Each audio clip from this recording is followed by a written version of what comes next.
Hosted by you/born with physics. I've been a long-time lurker here, and I just need to vent about this because I am incredibly depressed and feel alone. I went no contact with my family when I first left for college at 18. It lasted 2 years, but then it eventually became low contact because I felt guilty about not talking to them. My mom was extremely abusive. She would choke us, punch us in our backs, etc. You know how it goes. She never physically abused us when our dad was around, but the verbal abuse was enough to make him consider leaving her. Because of this, I have severe depression and PTSD, and I had to go on medical leave from college. My mom begged me to come home for around 2 months before I gave in. I missed having a family, and I am so stupid for being weak and giving in. Since I've been back, my mom has been doing weird things. She'll want me to get drunk with her, but I really can't drink because I'm on Celexa. When I refuse to drink, she'll give me the silent treatment for a few days. I'm always getting the silent treatment, and it hurts. Today, my mom asked me if I wanted to just live here and not go back to school. That made no sense. Why would I want to not complete my education? Also, I don't like the constant silent treatments, so I don't like being here. I told her that I'd rather go back to school. She started yelling about how I can just go to the community college here. She started crying about how I didn't love her, and my dad told her to stop being dramatic. My sister came in and asked what happened. When my mom told her, she didn't say anything and just went on her laptop. My twin sister is beyond crazy. She once stalked a man for 6 months because the guy told her that she didn't know what she was talking about and should shut up. She found this guy's identity from a few Reddit comments and started physically mailing him things with death threats. She signed his Reddit username on everything. If I had known she had done this, I wouldn't have come here. My sister then sent me a PM on Reddit that said, "You dumb BTCH. I hate you so much. You're a piece of trash, and I'm glad you were raped. Nobody loves you, and no one ever will, and how effing dare you make my mom upset. She has been kind to you, and all she wanted was for you to stay here. You're never going to be anything, and I know you've been feeling suicidal, so why stop feeling that way and just go off yourself? Nobody will care. Your boyfriend broke up with you last year, and I think that just goes to show that no one cares about you. I hope you get raped again, but I should stop talking before you call the cops on me like you used to do to mom when we were kids. There's so much I'd love to say to you, but I don't want you to go snitching, and I don't want to be a bully." As soon as I saw that, I started crying and told my dad. He said my sister was out of line but that he can't discipline her, and if that's how she feels, she is entitled to feel that way. My mom came in, saw me crying, and started laughing uncontrollably. I asked my sister why she would do something like that when I've only been nice to her. I sent her like $400 a month when I was in school because my parents are poor. I deleted my account immediately, and my sister said she found my account because she put a tracker on my laptop. My dad only said that it wasn't nice. I have no idea how to cope with this. My cousin said I can move in with them next month when they get back in the country, but that feels like such a long time away. Update 1 week later. My hands are shaking, but I am on the way to a domestic violence shelter. I am very afraid. The family who was going to take me in said that my mom asked them not to get involved, and they don't want to make her mad. She didn't even have to know I was there. My entire family has known about the abuse, and they tell me it's awful but have never done anything. I look like a mess because it all happened so fast.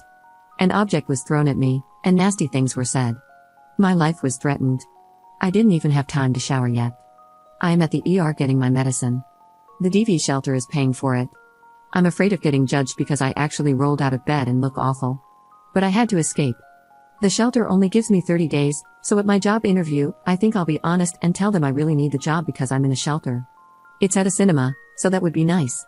My friend and her parents live in my college town and said I could stay there. I just have to buy my ticket. Thanks for the encouragement, and I hope things will be okay for me. Edit. My dad keeps sending me texts telling me to call him immediately. I am not going to do that. Second update 2 years 6 months later.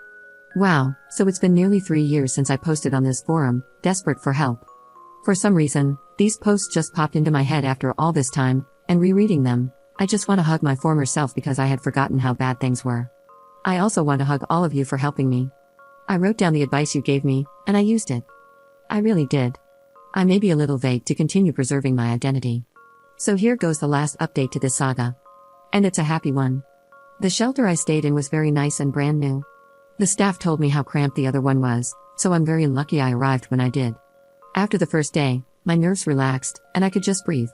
There were about 7 other women there, and we each had our own room with a nice bathroom. I was the youngest there, and the other women gave me advice about life, and they even did my makeup for interviews. We each took turns cooking, per the rules, and we developed a nice rapport. The staff was so amazing, and they also talked to me about life. I felt so safe at this place because of the security. Oh, I almost forgot.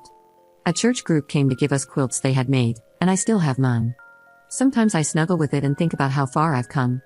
I love that quilt, and I wash it very carefully. We also had group and individual therapy, which really helped. I know not every DV shelter experiences like this, but please don't be afraid to just leave when things get bad. Family abuse counts as domestic violence. I was able to find a job that paid more than the movie theater offered, and I told them I didn't plan on going back to school in the future. Yes, it was a lie, but there was no way I could afford rent by working at a movie theater.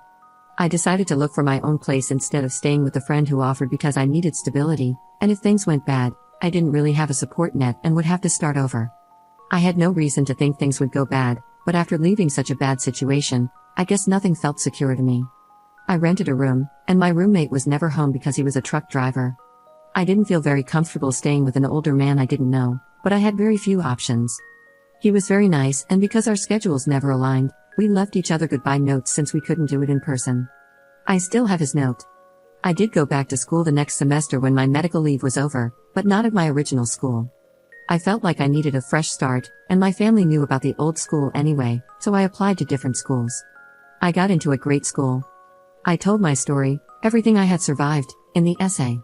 When my sister told me that I wasn't going to be anything, she was wrong. And I think she knew she was wrong in her assessment of me. I graduated this year, and I have stability that I've never known before. Although I'm a few years older than I wanted to be when I graduated, I realized that sort of thing doesn't even matter, and the medical leave was beneficial. I just got engaged to a lovely man with a lovely family. They always tell me they're my family, and I'm so close with my future mother-in-law. I had food poisoning for the first time a few days ago, and my fiancé left the house at 2 a.m. to get Pedialyte just to make sure I was hydrated. And when I felt like I was never leaving the bathroom, he told me he was going to make lentil soup for me. I didn't have to ask or even say anything. When I was a kid and vomiting blood, my mom told me to go back to sleep.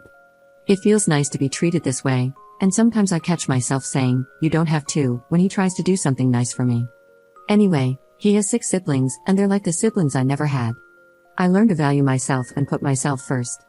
I wasn't loved as a child, so I do things for myself that I didn't get. No one made me feel special, so I do it myself. I make it a point to buy flowers for myself weekly. A therapist recommended this to me, and it makes a difference. No one cared that I was sick as a child, so I make sure that I rest and relax without disruptions when I'm sick. No one valued my personal time or space, so I have days where I don't even answer my phone and just spend time with myself. Things like that. Thanks again to everyone for helping me. When I made that last update, I was crying, and I really didn't think I was going to be okay. I was headed to a shelter with a 30-day stay, and I thought there was no way anything beneficial could happen in 30 days. I was very depressed and hopeless, and I had no idea things would have gone in such a positive direction.